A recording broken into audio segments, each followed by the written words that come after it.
And I have a whole package of literature about the founding fathers and their convictions that in order that people can be free, they have to have God in their lives and in their nation. And the Ten Commandments and the moral integritance which the founding fathers used for the Constitution makes it is only possible that it's being held and that people are free if they listen to the voice of God inside and follow his commandments.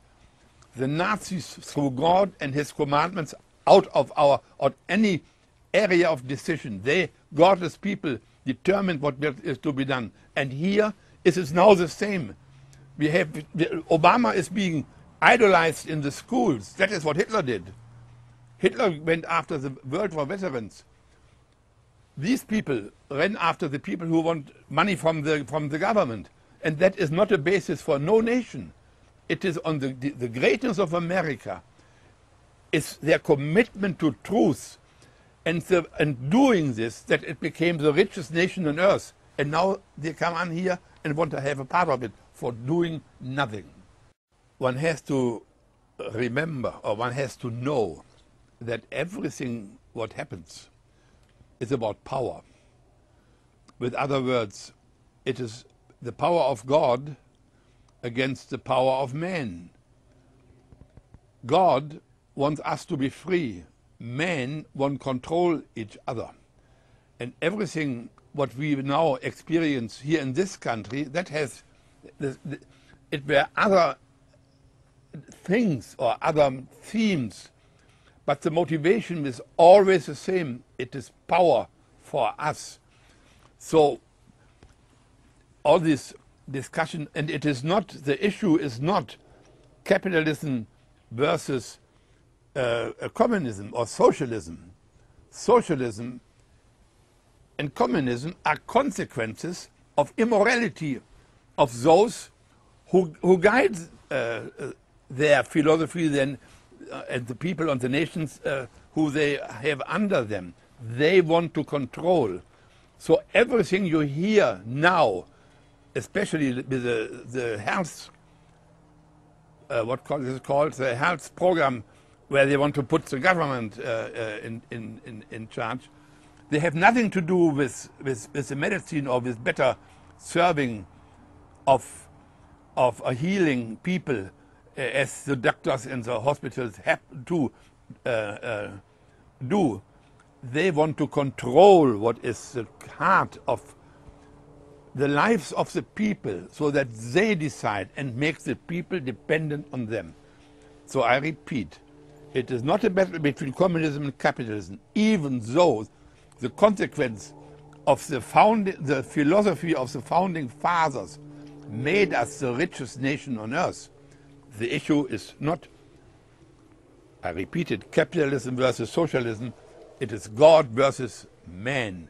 It is good versus evil.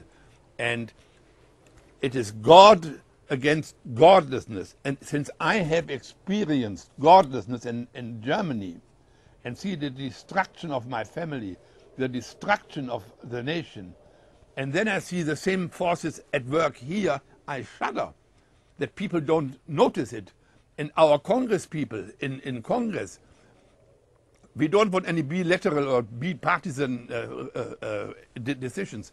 We want that Obama and the Democrats are being stopped with what the destruction of America which they have embarked upon. We had a nation, and I said it earlier, which was just 20 years about, not even, 15 years after World War I, which we had lost. And the Treaty of Versailles was not a peace treaty, it was a treaty to enrich themselves for the others on German expense. And we had an inflation which is coming here, may come also this way, where you need $1 to change it into German marks. Would you have to pay $1 million, $2 million, $10 million marks for $1. And my mother, when she came, my father was paid, and my mother got there twice a day. My mother got there with a suitcase, and then the paper money was put into that suitcase, and then she ran into the city, not to buy what she wanted, but to see what she could get for those with this money she had, and that day for day. And I don't understand until today how people could live by that, and I shudder if the thought that we will have the same here. That is the one side. And Hitler, very well aware of the mentality of the German people. We had also about I think 6 million unemployed. He went after the veterans. And you can say that the German nation marched we say in German Gleichschritt. That means we have the same step into disaster. We knew that you can't be in opposition to the Nazi. That we knew. And the elder you were, the more you realized. I was 18 when I got into the army, and I was fully aware what I was doing.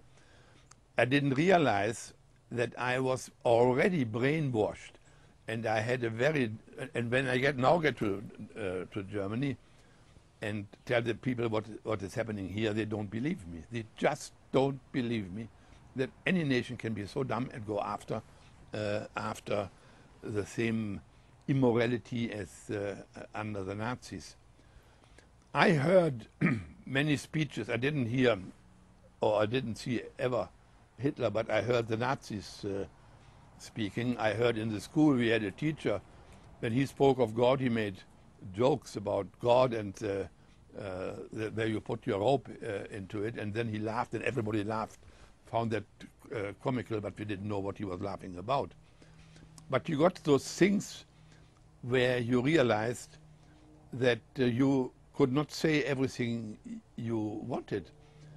And only afterwards you realize what effort the Nazis made to eliminate any opposite voice in the nation.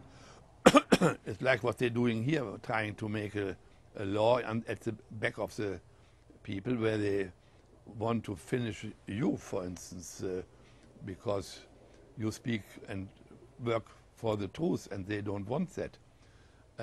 And they want to keep their lie, keep the lie. And the lie is not different on what the Nazis told us, and you can see afterwards how true it was to say that they are liars. I repeat, we got always the Nazi philosophy in very many aspects where we don't recognize them. I have in the Hitler Youth in 2 small cities, I have never consciously experienced that I'm being brainwashed. But I was brainwashed, assuming that a totalitarian system and a leader like Hitler can bring us to freedom and peace. Never occurred to me.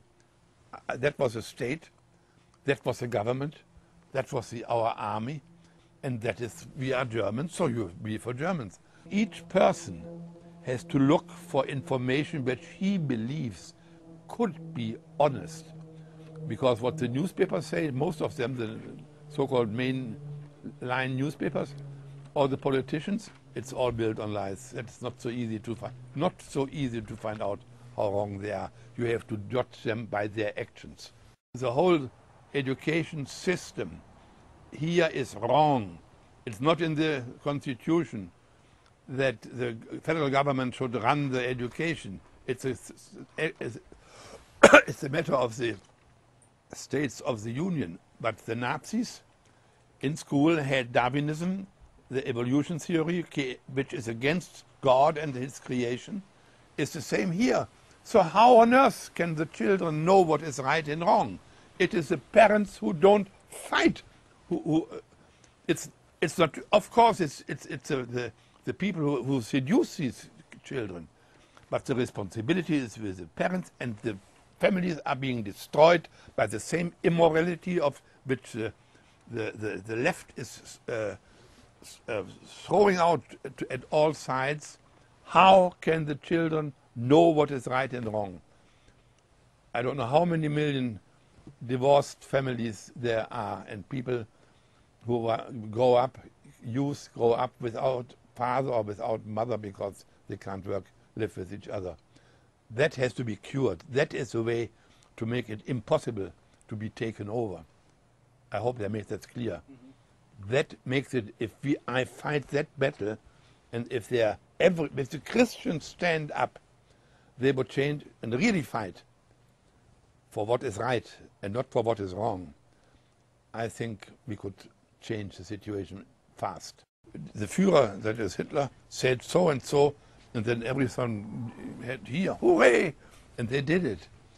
And the Nazi functionaries, they didn't think for themselves, and they were very small-minded. They thought they knew all the answers, and they told people what they should do. And there were very few people who dared not to do what they were being told. As you say, there was no definition for what the rights are, what the society is based upon, on the German working like nobody else. It was all pro-German and had always a sense that we are better than the others. And a lot of people fell for it.